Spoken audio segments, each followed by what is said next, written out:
What's going on, my fellow troops? My name is Xavvo and welcome back to a brand new video. So for today's video, unfortunately there will not be a clip here at the beginning. You probably noticed it went straight into the video and there was no sort of clip about the unlocking of Diamond. But yeah, so that's just because of some weird bug that happens on Xbox Game DVR. For some reason, like, you hit record sometimes, and even though it says it's recorded the clip, you go back and it just never appears in your captures. Yeah, unfortunately I couldn't actually record a clip to give a little bit more extra content for the video. However, I did get diamond snipers, so today I'm going to just do what I do with all the other ones, and I'm going to just talk about the experience. Were they worth it? Were they fun? Just weapons that I used from best to worst. And yeah, so before we get into this video, I heard that a whopping 97.5% of you are not subscribed to the channel.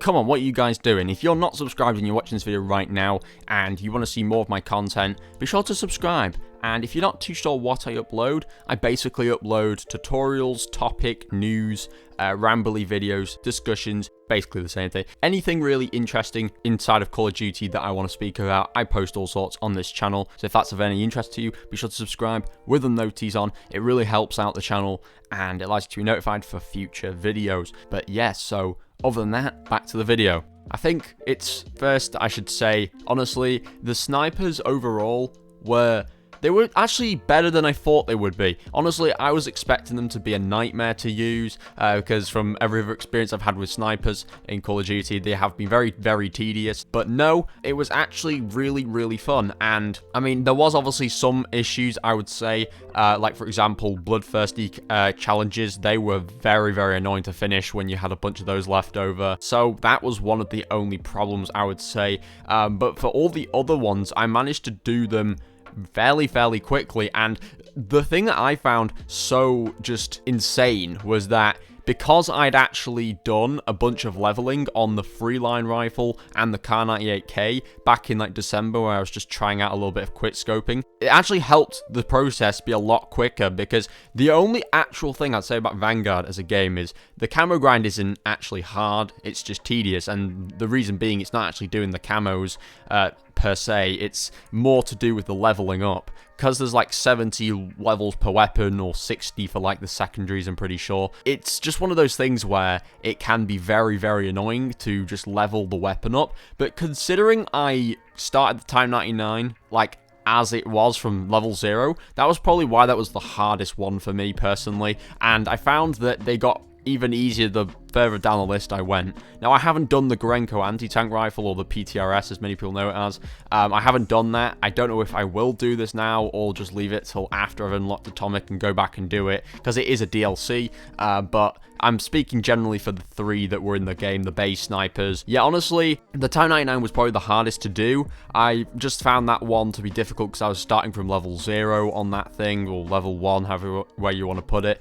And I found that because my Freeline rifle was already level 32 or 33 or something, that was actually not too bad to do as well. And the Kar98K, I was done in no time. I can't remember when I actually started the Kar98K. I want to say like 2-3 days ago. But that's the quickest by far for all of them that I've done. And that was like level 55, I think, when I came to using it, because somehow I'd got 55 levels on that gun in December or some shit. So it is crazy just how quick the snipers are to finish in this game. Thank God you only actually have to do 3. Kind of reminds me of Black Ops Cold War Zombies when I was using the snipers. They were really easy, but that was because I did kind of level them up a bunch in multiplayer and already had them diamond in multiplayer. But I think it kind of just goes to show that the snipers aren't the worst. And honestly, I think so far the most tedious weapon class I've probably used so far was probably the LMGs. I'm not joking, probably was the LMGs, or it was I would say the launchers for the most part. I've only done half of it, but when I was doing them, they took a while just to do one. So now let's get to the ranking, the general ranking. I think it's exactly like the marksman rifles. It goes in reverse order. Now, you could obviously say, oh, but certain ones are better than the other ones, like at the start, you know.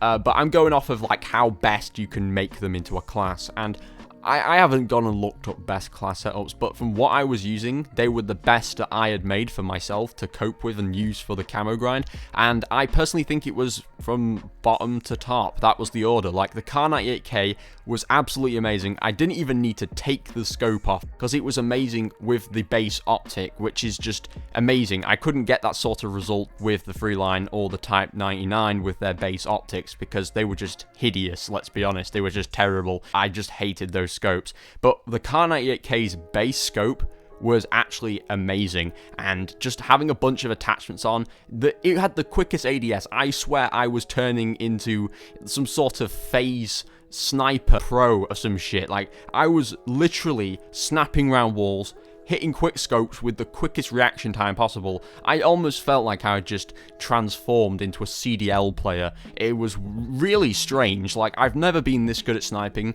in Call of Duty for quite some time. Yeah, and Vanguard has pretty terrible sniping, let's be honest, so it's really fun. I had a lot of fun with the Kar 98K, and for all the classes, I'd say, I just generally managed to do the long shots no problem, even though they did obviously require bigger maps than Das House, which was kind of annoying having to play in bigger size maps and camp around a bit and wait for people to show up. It was not difficult because they actually reduced the long shot challenge from 100 to 50, I think, not too long ago. It's made it so easy, but I can only imagine all the people who are fuming right now who had to do the snipers back when it asked you to do 100 long shots for each long shot challenge, but no, they're 50 each, so for all of the weapons, it was no problem just slapping on attachments when I was finished with every other camo pack, and then just doing both the normal long shots and the long shots with attachments. I could just do both of them, no problem. But yeah, so honestly, Kar 98K was definitely a first. The second was the Freeline.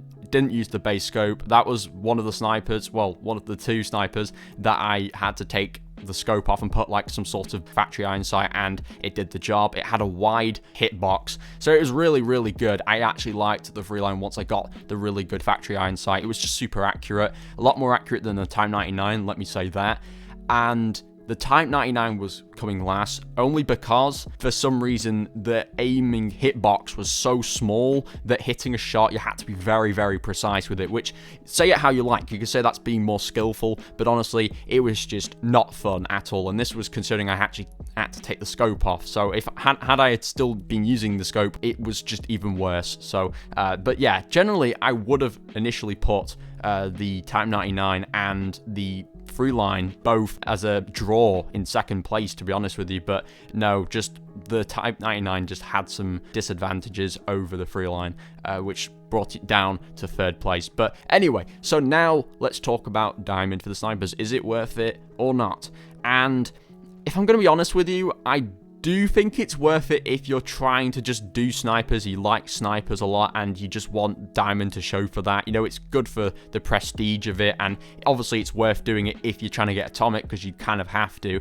But I would say for this, it isn't worth it, and the reason being that the amount of stupid challenges they ask of you to do for this type of weapon class is like the bloodthirsties on snipers. I don't even know why that was a thing. It doesn't ask you a great ordeal of them, but it's still very exhausting doing the bloodthirsties on the snipers. And generally, the camo doesn't seem to look as well on some of them, so it looks preferable on the Type 99 and the Freeline, but on the actual Kar 98K, for some reason, lots of it's just kind of the silver plate, kind of the secondary material, and not much of the actual diamonds. And the same can be said for the gold. Like, the gold doesn't really cover any of the Kar 98K, and that's the best sniper in the fucking game, and the camo looks garbage for this sniper, which is kind of disappointing. That's the only reason I'd say that, obviously, aside all the sort of tedious challenges that are in the mix, but generally, it is a pretty fun experience, so